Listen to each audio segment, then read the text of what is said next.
Hi friends, today I am again here to continue with the earlier part that we were discussing about group concepts. So today I'll be discussing about group decision making, how the decision making process goes, and what are some terms that come across us while we talk of group decision making process. So let us start. When we talk of decision making, so what do we actually mean by decision making and why do we need to make a decision? So it is basically when we encounter some problem and we have to find a solution towards it, and we have some alternatives, some choices of the solutions, of the remedies about that problem, and these choices needs to be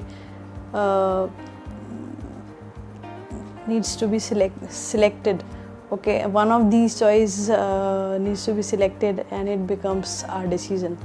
So it is basically the problem solving process in which we find a solution to a single problem. So that is decision making, whereby a final but best choice is made among the alternatives available. So group decision making is when a group of people, number of people, they sit together and they give their views about that problem, about the solutions, the probable solutions that can help to solve that problem. So that is group decision making. Now let us go on to how the process of group decision goes. So it is like basically a problem, when we need a solution to a problem. So it starts from here. A set of experts sit together, okay, and what is there as an input? The problem is there and the set of alternatives, which are the solutions, they are there. So the set of experts, they sit together and they discuss, and after the discuss they come out with so many solutions. And what happens, they agree, okay, they seek agreement and they agree on the best alternative or the best solution and give their feedback, okay. So this process is called as consensus process, means they build a consensus on particular choice or the best solution to a problem.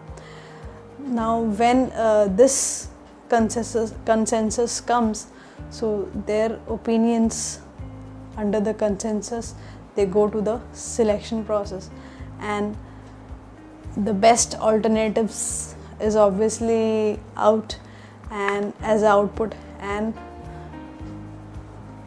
it comes out as a solution.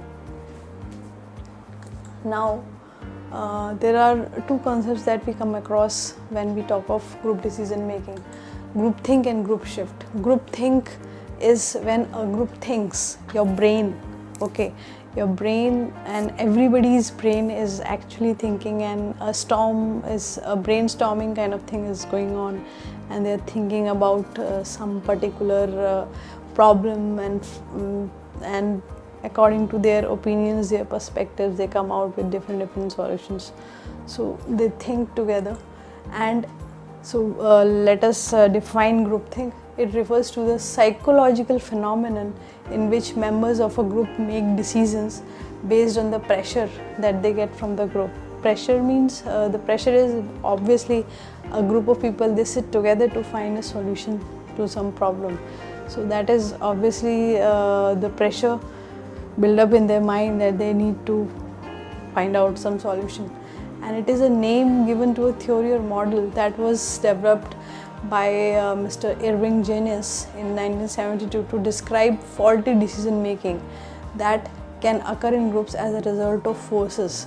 So what happens that when more and more of groupthink happens, so sometimes it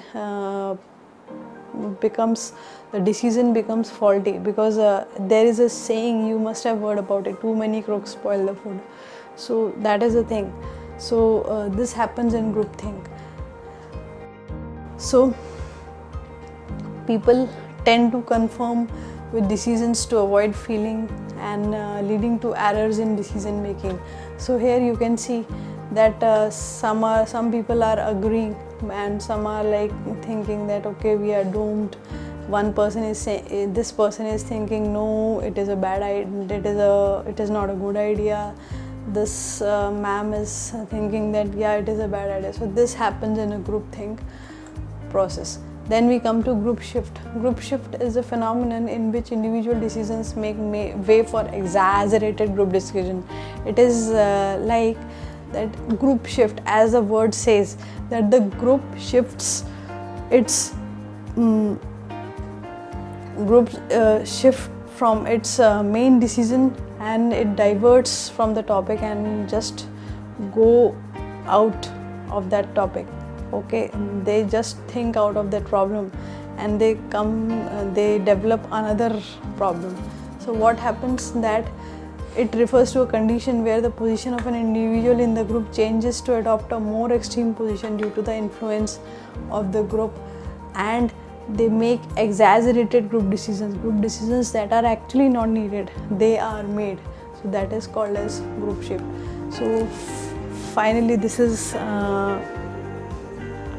are two kinds of phenomena that happen when a group decision making process goes. So that's it for today. So we will talk about some more concepts in a different way in the coming days. Thanks for watching. Thank you. Have a nice day.